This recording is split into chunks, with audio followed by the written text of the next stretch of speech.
আবার অনেকেই মনে করেন এখানে অজানা কোনো শক্তি কাজ করছে, যা আমাদের পরিচিত পদার্থবিজ্ঞানের নিয়ম মানে না।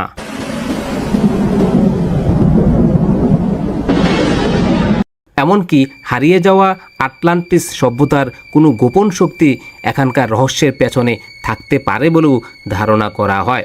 যদিও এসব তত্ত্বের পক্ষে শক্ত কোনো প্রমাণ নেই, তবু এগুলো মানুষের কৌতূহলকে আরও বাড়িয়ে দেয়।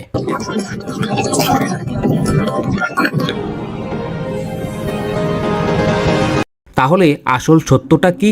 বারমুডা ট্রায়াঙ্গেল কি শুধুই প্রাকৃতিক কারণের ফল, নাকি এর পেছনে লুকিয়ে আছে এমন কিছু যা আমরা এখনো বুঝতে পারিনি?